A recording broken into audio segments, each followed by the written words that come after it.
AITA for refusing to drive my friend to work. I, 26, have found myself in a sticky situation when my friend, let's call her Sarah, 27F, asked me to drive her to work every morning. Sarah and I had been friends since college, and we lived relatively close to each other. However, when Sarah's car broke down unexpectedly, she turned to me for help with transportation. At first, I didn't mind giving Sarah a ride to work occasionally. I understood that she was in a tough spot without her car, and I wanted to help her out in any way I could. However, as days turned into weeks, Sarah began to rely on me for rides to work every morning, and it started to become a burden on my own schedule and routine. I work full-time and have a busy schedule, and adding an extra 30 minutes to my morning commute to drop Sarah off at work was beginning to take its toll. I found myself rushing in the mornings, skipping breakfast, and arriving late to work more often than not.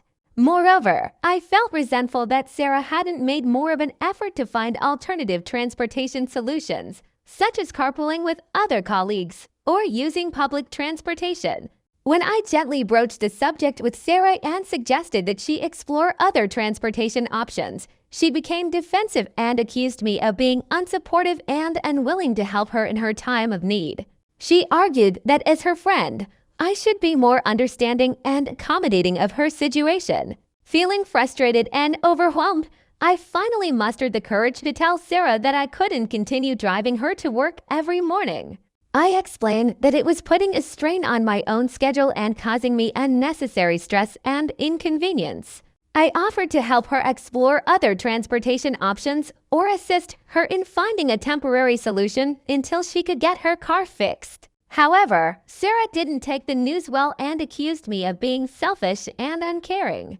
She argued that true friends would always be there for each other in times of need, and she felt let down by my refusal to continue driving her to work. Now, I'm left questioning whether I made the right choice by refusing to drive Sarah to work. AITA for prioritizing my own schedule and well-being over helping my friend in need, or was it justified given the strain it was causing me? Let's get to the comments. You're definitely not the asshole here. It's understandable that you initially wanted to help Sarah out, but her reliance on you for transportation has started to significantly impact your own life and well-being. You're not obligated to sacrifice your own schedule and comfort to accommodate her needs, especially when there are alternative transportation options available.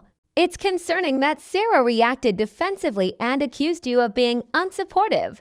True friendship involves understanding and respecting each other's boundaries, and it's unfair of her to expect you to continue providing transportation indefinitely without considering the impact on your own life. You handled the situation maturely by explaining your reasons for refusing to continue driving her to work and offering to help her find alternative solutions. It's unfortunate that Sarah didn't respond more positively to your honesty and willingness to assist her.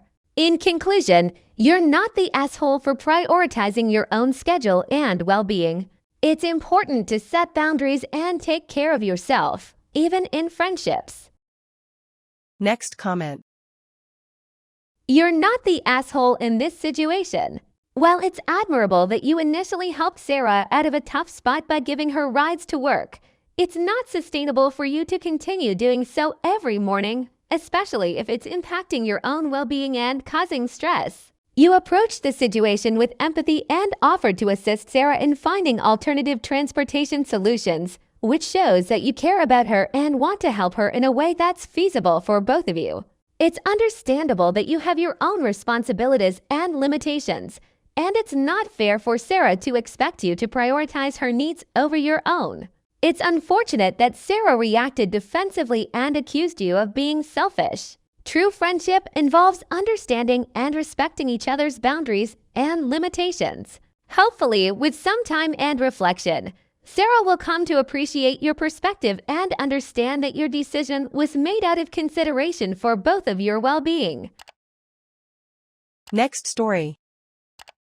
AITA for criticizing my friend's art. I, 29F, recently found myself in a challenging situation with one of my closest friends, let's call her Maya, 28F, regarding her artwork. Maya has always been passionate about art, and she recently started sharing her creations on social media platforms. While I admired Maya's creativity and dedication to her craft, I couldn't help but notice some areas where her art could use improvement. As Maya continued to post her artwork online, I noticed that she was receiving a lot of positive feedback and encouragement from friends and followers. However, I also noticed some constructive criticism from other artists and art enthusiasts, pointing out areas where Maya could refine her techniques and compositions. Feeling conflicted, I debated whether I should share my own feedback with Maya. On one hand, I didn't want to hurt her feelings or discourage her from pursuing her passion. On the other hand, I believe that honest feedback could help Maya grow as an artist and improve her skills over time. After much deliberation, I decided to reach out to Maya privately and share my thoughts on her artwork. I approached the conversation with sensitivity and tact, highlighting the aspects of her art that I admired while gently suggesting areas where she could experiment and push herself creatively. To my surprise, Maya reacted defensively and became upset by my feedback. She accused me of being overly critical and unsupportive, claiming that I didn't appreciate her unique artistic style. She argued that art was subjective and that my opinions were just one perspective among many. Feeling guilty for causing Maya distress, I tried to backtrack and reassure her that my intentions were not to undermine her talent or creativity. I emphasized that I only wanted to offer constructive criticism to help her continue growing and evolving as an artist. However, Maya remained hurt and distant, making me question whether I had overstepped by criticizing her artwork. I therefore offering constructive criticism to my friend, or should I have kept my opinions to myself to avoid hurting her feelings? Let's get to the comments. Navigating criticism, especially in creative endeavors, can be delicate. Offering feedback to a friend's artwork comes with the challenge of balancing honesty with sensitivity.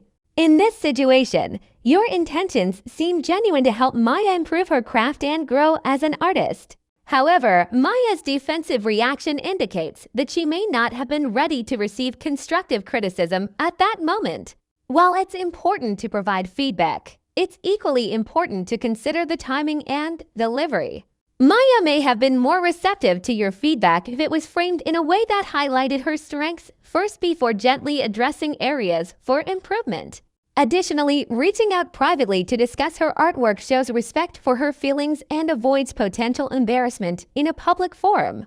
That said, your intentions were to support and help Maya, not to hurt or undermine her.